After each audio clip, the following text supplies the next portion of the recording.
Hello, everybody. Welcome to yet another episode of Coffee with Varin.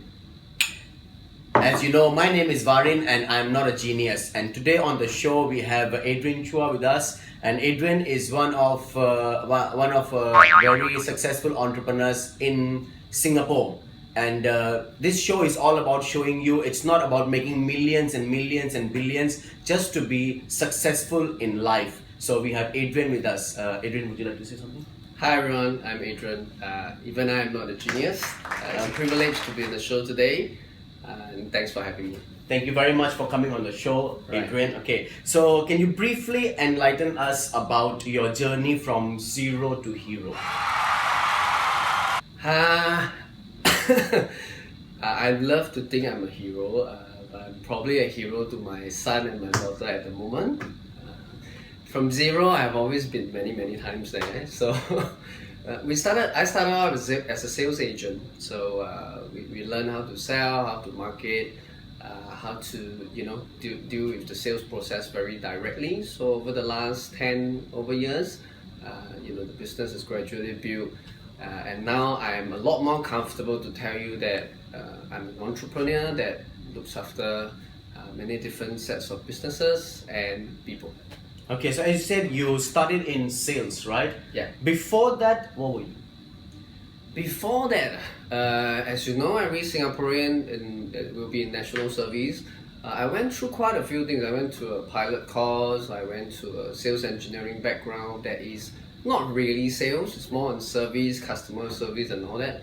So I chanced upon an interesting place with a reasonable amount of opportunities, and here's where I am.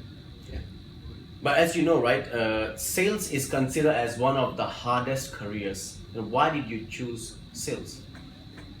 At that point when you were young, you never really imagined that it can be one of the hardest. I only realized that sales has a lot of freedom and empowerment and choices. Hence, I thought, why not give it a shot and have a good exposure and experience on it. And yeah, God knows it's 10 over years now. Okay, we would like to know a lot in that part, but the video is only 3 to 5 minutes. But let me go for the question straight away. Okay, because we have a lot of books on leaderships and people have their own definition of leadership. What did you understood about leadership in your journey from zero to hero? Yeah. I got that a lot on how do you lead. It seems to be many hundreds of people you need to look after. Then how do you train them? How do you lead them? How do you work with them? As we all know, different generation, different people are all behaving in quite a different manner at the moment, which is a constant challenge and struggle to lots of leaders or CEOs of company. I lead on a way of very Western and Chinese cultural values. To put it in simpler form, I look at myself as a leader and I ask myself question on if one day I'm no longer the CEO of the group, how will my people view me? How will my people talk to me? How would my people love to hang around with me? So that statement constantly stuck within me, which is I will work towards.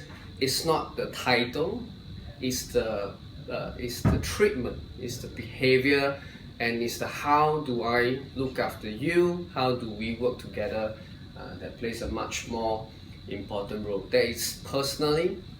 Another simpler form in leadership I feel has always been creating a correct environment that people feel empowered, trusted, loved and supported. So that is the environment that we try to create and protect.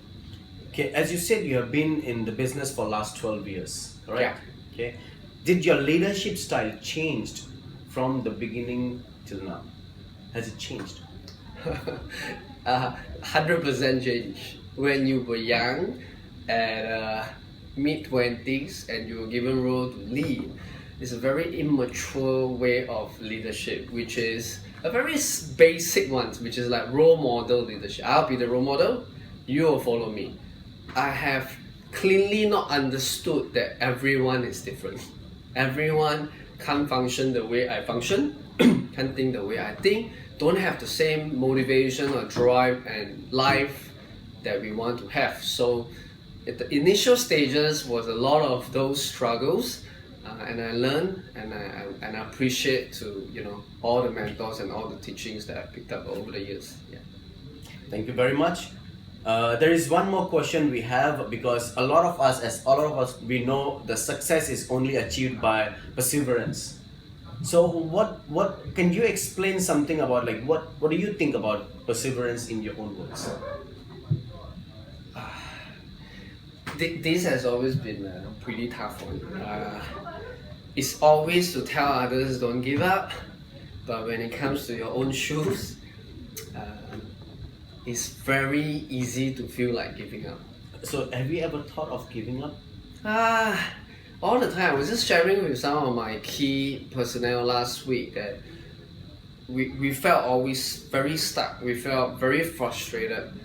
But coming here now at this point, to say giving up is no longer a common thing that will pop start. Why? Because of responsibility. You are responsible for many people's well-being and future. So to think about giving up at this stage and becoming an irresponsible leader or individual is already no longer within the zone. To me, as simple as it sounds, not giving up in many cases to me is no matter how hard it is, no matter how tough it is, don't promise something and not do it. Don't tell everyone this is going to be it and you back out and you give up along the way, no matter how hard it is. The solution to this is, because it's easy to say, but to persist on and not give up is extremely tough unless we learn. Okay. Yes, the answer to this is seek and you shall find. Keep finding new ways, and hence it's less hard to persist. Okay, so that's a very good answer. What is your message to our young people? Like, we have people who just graduate from college and schools, and we have big dreams, a lot of dreams. They say, think big. We have big dreams. So what is your one suggestion or one advice to these youngsters? I try my level best. I'm in between the age, right? I have managing very, very young people and I'm managing very senior people. So I try my very best to say this, okay? And hopefully it's the right way. And for those younger people out there that's listening to this, I hope you don't get upset with my point of view. I genuinely feel the younger generation these days are extremely smart. But also because you guys are extremely smart, hence the desire to persist and work towards something long term, and the understanding of delayed gratification is all reduced tremendously, because we are in a world of instant gratification. Yep. Everything is so fast. Yes. So just remember this, out of a Mark Zuckerberg or a Jack Ma or a Bill Gates, there is many thousands behind the scene that has learned and failed over again and again before they ever succeed. So I think good things, good food takes time to be cooked. That's my point of view. But I'm in a rush. I want to make it happen fast. What can I do?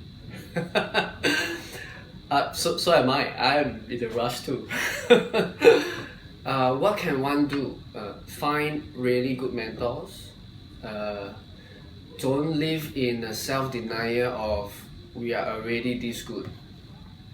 The moment you tell yourself you are already good enough and you feel that there's no need to learn anymore, it's the day whereby the downfall will come, and it will take way longer than you're hoping for it to happen. Okay, thank you very much. That was fantastic to have you here, and even I learned a lot. As you know, my name is Varin, guys, and I am not a genius, and today we have Adrian Chua with us on the show, and he is one amazing entrepreneur, and he has been very successful in the last 12 years in running his business. So we will say thank you one more time, Adrian. Okay, and even Adrian said he is not a Genius. Genius. You don't need to be a genius. So if you like the video, please subscribe and like the video down there, and we will continue doing more and more videos and entertain you. Thank you very much and have a great day, guys. Thank you. Bye bye.